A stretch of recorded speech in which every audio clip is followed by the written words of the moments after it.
teman-teman, jadi kita lanjutkan narasumber yang selanjutnya. Di sini aku sama adik kelas, namanya siapa? Halo, perkenalkan nama aku Farah Tetapan dari Kina. Aku dari kelas 3. Oke, nama aja. Oke, jadi di sini aku kamu itu bullying kayak gitu. Bullying itu mungkin aku punya sendiri sih, kayak satu bentuk kekerasan itu dari bentuk verbal maupun verbal yang dapat menjatuhkan mental orang dan juga semua pihak yang bully. Kamu sendiri itu misalnya pernah jadi pelaku atau pelaku tapi melakukan korban bullying? Mungkin kalau melakukan atau korban itu lebih ke arah ke jokes itu ya ke teman-teman kayak cuma tujuan doang, dan mungkin ada yang tidak demikian juga kalau saksi Terus kamu kayaknya pernah dengar nggak isu Timothy Anugrah? oh yang loncat dari lantai berapa itu ya, bullying dari bullying. Menurut kamu pendapatnya itu gimana? Dan solusi apa yang bisa kamu berikan buat kamu bullying? Berapa aku dari tahun itu kayak mungkin dari yang loncat sendiri itu mungkin emang mentalnya sudah tidak kuat ya, mungkin dari zaman kapan jadi bullying mungkin kita tahu dari SD, SMP, SMA maupun saat kuliah itu sudah dibully. Jadi apa solusinya ya? Dari kemudian ingin dilakukan kayak sosialisasi untuk pelaku bullying sih, karena kan kita kan juga sifatnya orang kan beda-beda ya, ada yang bisa menerima ada juga yang tidak bisa menerima. Terus kamu solusi apa sih buat teman-teman yang bekerja? Solusi apa sih? Mungkin bisa dibawa ke ranah hukum aja, tapi ya harus dapat stigma. Oke guys, demikian wawancara kita. Makasih udah mau jawab. Aku juga waktunya.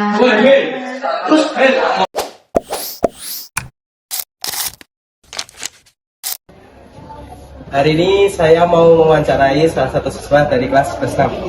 Saya diperkenalkan namanya? Nama saya Rafi Dwi Saputra. Ya, ada pertanyaan ini. Apa itu? Kan tahu ini ada bullying. Bullying itu menurut Anda itu gimana?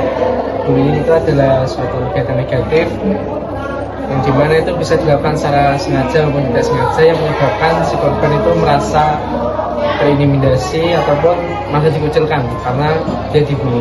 Nah, menurut Raffi sendiri itu pernah nggak jadi kayak pelaku ataupun bukan korban atau melihat saksi mata dari bullying tersebut? Kalau itu saya tidak membuli, tapi saya merasa seperti membuli seorang, karena saya saat bercanda itu merasa berlebihan kepada seorang tersebut. Dan juga kalau menjadi saksi itu saya sering sekali melihat kegiatan atau orang sedang melakukan bullying. Di baru-baru ini beberapa bulan yang lalu ini kan ada isu soal Timothy Anugrah, siswa mahasiswa yang dibully. Itu menurut kamu juga? Menurut saya hal tersebut sangat miris ya, karena kita ketahui juga dari beritanya Timothy itu adalah seorang anak yang aktif dan juga kalau tidak salah itu seorang mahasiswa sosiologi. Iya. Ya. Dari insiden tersebut kita mengambil kesimpulan bahwasanya janganlah kita membuli seseorang, karena dari membuli itu bisa menyebabkan salah satu depresi, dan kemungkinan terburuknya adalah dia bunuh diri seperti kasusnya Timothy. Jadi menurut aku itu apa solusinya untuk pembulian seperti yang terjadi ini gimana? Kalau dari saya sendiri, mungkin kita harus bisa melawan pelaku bullying. Bahkan kita harus bisa mencegahnya, seperti mempunyai kepercayaan diri yang lebih, membangun image yang baik, dan juga tidak mudah untuk ditindas. Ya, terima kasih Raffi.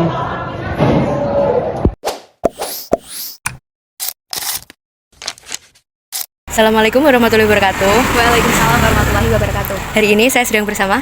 Aku Silvi dari 127. Oke, jadi hari ini saya akan mewawancarai Kak Silvi tentang pembulian dari tugas sosiologi saya. Pertanyaan pertama, menurut Kak Silvi sendiri apa sih itu pembulian? Kalau menurut aku sendiri, pembulian itu termasuk tindakan yang secara sengaja dilakukan oleh seseorang, entah itu baik menindas ataupun menjelek-jelekan orang lain secara meskipun verbal ataupun non-verbal, itu juga termasuk pembulian. Nah, misalnya adalah seperti orang yang mengejek orang lain, lalu dia juga sampai merendahkan harga diri orang lain, atau bahkan melakukan seperti tindakan fisik, seperti misalkan sengaja dengan menonjok ataupun hal-hal lainnya yang seperti fisik. Nah, kalau Kak Silvi sendiri itu pernah nggak kemungkinan jadi korban atau bahkan pelaku pembulian? Kalau aku sendiri itu pernah, Yang pertama adalah menjadi korban. Namun saat aku menjadi korban, aku tidak merasa bahwa aku adalah korban karena waktu itu aku lebih milih untuk introspeksi diri sendiri. Jadi kalau misalkan ada orang yang kayak ngomentarin tentang penampilan aku, itu justru malah bukan aku merasa dibully, tapi malah aku introspeksi diri sendiri. Namun ternyata sekarang aku tahu dampaknya dan aku merasa bahwa lingkunganku, pertemananku yang dulu itu toksik. Sehingga sekarang aku lebih aware sama diriku sendiri. Nah, yang kedua aku pernah jadi saksi. Bedanya dulu itu aku lebih cuek atau diem terhadap perilaku. Jadi kalau misalkan ada orang yang melakukan pembulian, itu justru aku malah ya udahlah itu urusan mereka. Tapi kalau sekarang mungkin aku bakal melindungi si korban dan juga melakukan tindakan yang secara hati-hati. Karena kalau misalkan aku langsung melindungi korban dengan terang-terangan, itu justru mungkin aku akan jadi korban bullying selanjutnya. Nah, tapi kalau aku menentang si pelaku, itu mungkin aku juga bakal malah mendapatkan bullying juga dari si korban. Jadi menurut aku tindakan yang tepat adalah dengan melaporkan secara diam-diam ke orang yang lebih bertindak, sepertinya misalkan guru BK. Kalau Kak Silvi akhir-akhir ini kan ada kasus tentang Timothy Anugrah. Menurut Kak Silvi itu termasuk kasus yang bagaimana nih di pembulian ini? Kalau menurut pandangan aku, karena dari kasus tersebut belum tahu pasti gimana faktor penyebab dari si Timothy itu sendiri. Namun di sini aku melihat bahwa setelah kejadian tersebut, justru si Timothy malah mendapatkan beberapa seperti ejekan atau mengolok-olokkan secara terang-terangan di grupnya, dan itu menunjukkan sikap yang nir empati. Nah, kalau dari aku sendiri, jika lingkungan mereka itu menormalisasikan tindakan tersebut dengan mencela atau bahkan menginjak harga diri si Timothy itu, berarti memang lingkungannya yang toksik. Dan kemungkinan besar hal tersebut juga menjadi faktor penyebab dari Timothy tersebut bunuh diri. Nah, kalau menurut aku sendiri itu seharusnya kampus itu menjadi ruang yang aman bagi para mahasiswanya, bukan malah menjadi tekanan diri bagi seseorang.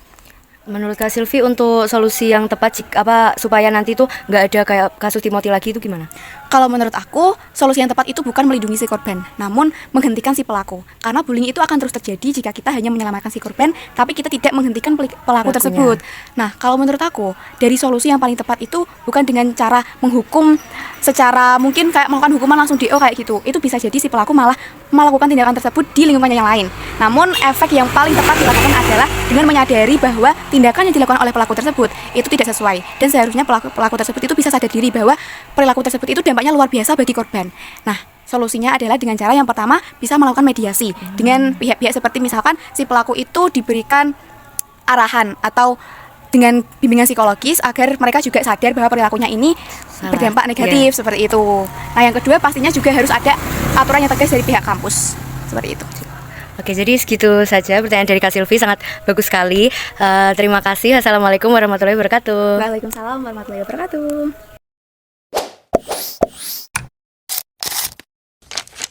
Assalamualaikum warahmatullahi wabarakatuh. Hari ini saya sedang bersama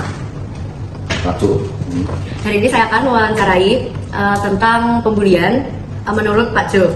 Oke, jadi pertanyaan pertama dari saya, menurut Pak Jo itu pembulian itu bagaimana? Ya, pembulian itu positif atau negatif ya? Pastinya negatif ya.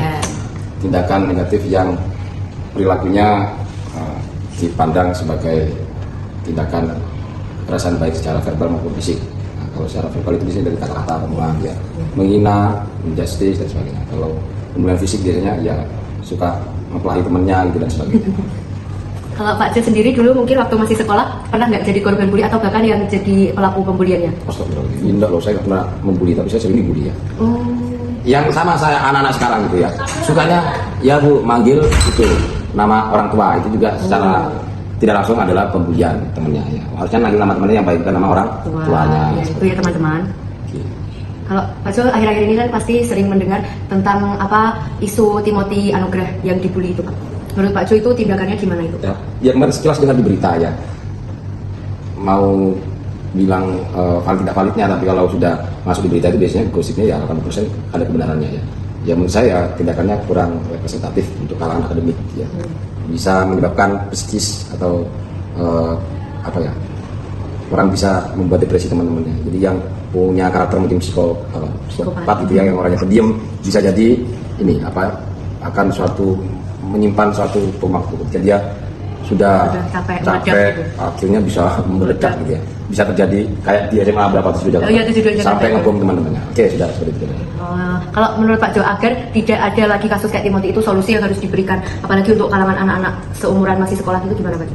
Ya, solusinya berarti kalian sebagai pelajar ya harus saling menghargai, menghormati. Tidak boleh mendiskriminasi teman yang mungkin pendiam, gitu ya, introvert namanya, bukan psikopat, dan misalnya introvert. Nah, introvert itu ya punya karakter sendiri, jadi mungkin ada orang lain menganggap oh dia dijauhi teman-temannya padahal dia kurang bergaul. Lah caranya berarti kalian harus bisa mengajak bagaimana teman itu bisa bersosialisasi dengan temannya, seperti itu. Oke, terima kasih Pak Jo atas saran, solusi, dan pendapatnya. Sama-sama. Assalamualaikum. Waalaikumsalam. Bye. Nama saya Nurwidia Syarifah, saya di sini ingin mewawancara Anda terkait kasus bullying. Apakah Anda bersedia? Ya, siap bersedia. Pertanyaan pertama, menurut Anda apa sih bullying itu? Bullying adalah suatu tindakan yang menyudutkan satu atau lebih, bisa menjadi satu kelompok yang dimana bisa dilakukan secara verbal ataupun secara fisik, dan di dalamnya terjadi unsur kekerasan. Apakah Anda pernah mengalami jadi korban bullying atau pelaku ataupun saksi?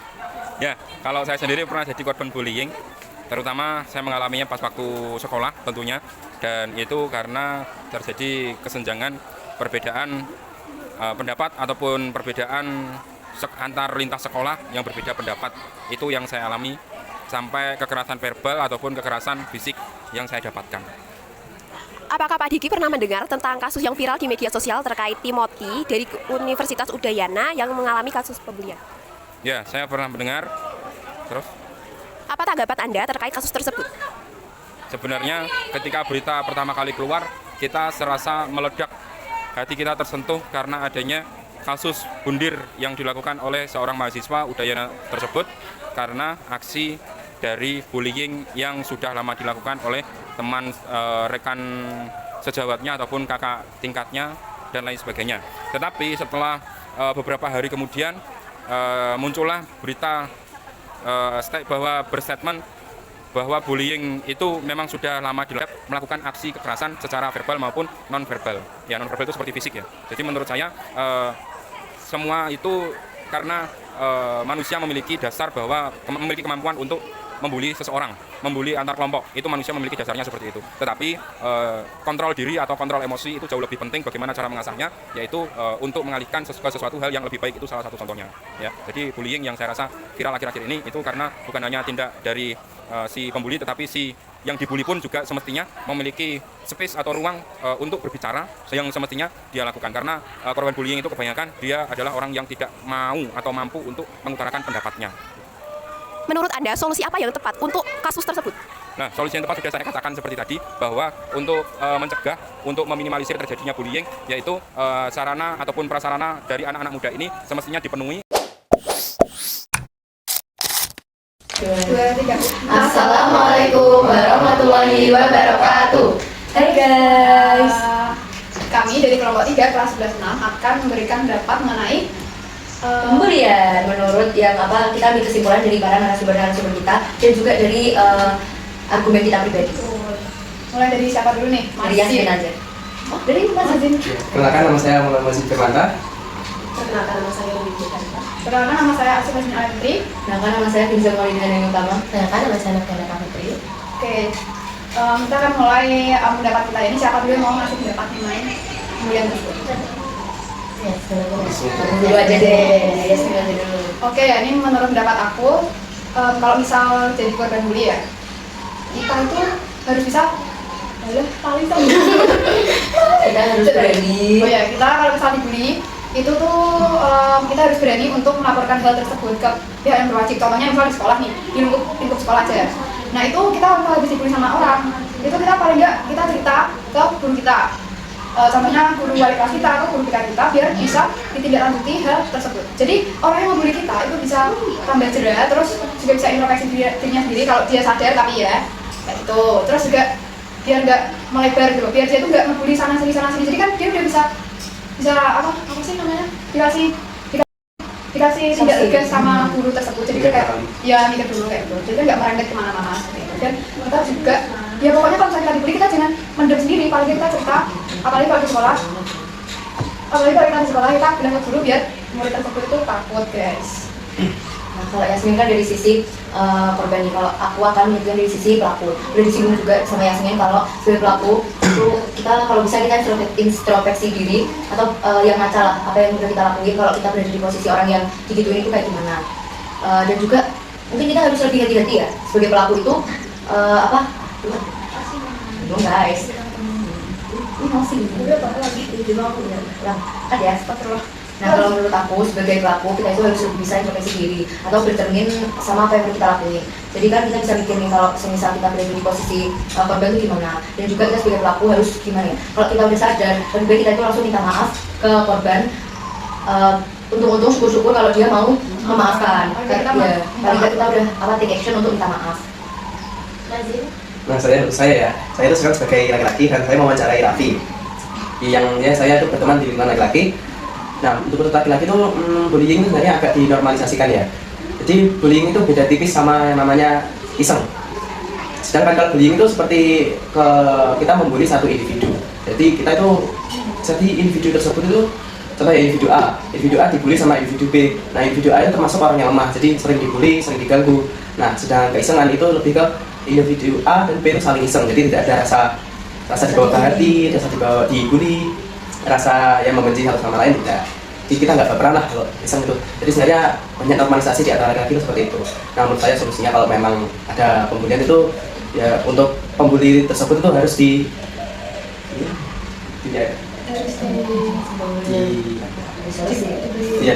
sanksi atau dijelaskan sebab akibat dari bullying tersebut, dan dari korban sendiri itu harus kuat dan harus berani melapor dan jangan dipendam sendiri. Solusi untuk masyarakat sekitar harus peduli kepada korban bully maupun pelaku bullying tersebut. Betul, harus peka ya teman-teman. Menurut saya ya, kan kita itu sebagai makhluk sosial tentu saja saling berinteraksi. Nah, dengan berinteraksi itu terkadang kita itu sering tidak sadar kita melakukan tindakan pembulian. Biasanya ya kita asal ngomong pasti proses tadi kita tidak tahu cara itu tersinggung atau tidak. Atau juga kita bisa melakukan perbuatan yang melukai mereka. Nah itu solusi dari saya sebaiknya kalau dengan berinteraksi kita itu harus memikirkan dulu sebelum berkata ataupun bertindak. Bagaimana kamu itu? Jadi menurut saya kan saya sebagai korban bully itu menurut saya sebagai orang yang dibully kita itu kan kita ini udah gengsi ya. Nah gengsi itu kan harus gimana, kita tuh di tengah-tengah antara gen apa? Gen alpha sama gen milenial. Nah itu tuh dua bagian satu gini dan kita itu di tengah-tengahnya. Nah sebagai gengsi kita itu nggak boleh yang namanya punya mental tempe kayak dikit-dikit nangis, dikit-dikit baper kayak gini. Nah itu lebih baiknya dipelangi. Sebagai korban itu lebih baik kalian kan as makhluk sosial seperti yang disampaikan oleh Syarifah, kita itu hidup saling berdampingan. Nah yang dibully itu kalau misalkan dia itu merasa dibully, nah sebisa mungkin kalian itu jangan mendem sendiri, jangan dikip sendiri, nanti soalnya itu akan menjadi stres yang berkepanjangan dan akan mengakibatkan ya saham, terus kayak kepercayaan dirinya itu nggak ada, insecure, terus apa intinya kalau penyakit mental gitulah. Nah itu terjadi oleh Timothy yang tadi kita bahas di narasumber kita. Nah sebaiknya kalau jadi korban itu ya yang pertama jadi diri sendiri, dan yang kedua kalau kalian punya energi untuk membalas atau ya kalau nggak membalas acuhkan aja mereka yang membunuh. Untuk pelakunya sendiri itu pasti pelaku bullying itu tidak hanya terdiri dari satu orang, karena kembali lagi bahwa kita itu hidup saling berdampingan. Jadi pasti yang membuli itu kayak satu circle. Nah itu adalah tantangan yang berat buat korban bullying. Tapi perlu digarisbawahi juga kita sebagai korban itu juga harus bisa mengintrospeksi diri kita sendiri, kayak kenapa sih kok kita dibully, karena kan siapa tahu bahwa sumber dibullynya itu dari diri kita sendiri. Ya sikap kita yang tidak bisa ditolerir ke di lingkungan kita. Ya berarti emang intinya kita sebagai korban ataupun pelaku harus sama-sama bisa mengintrospeksi diri. Jadi ya udah ngikutin aja kalau lingkungan kalian itu kayak gini, kalau itu selagi lebih baik, ya itu kalian ikuti aja. Intinya jangan menjadikan diri itu hal yang normal. Mungkin sekian pendapat dari kami semua. Kami mohon maaf apabila ada tindakan maupun perkataan yang kurang jelas. Kami akhiri. Wassalamualaikum warahmatullahi wabarakatuh.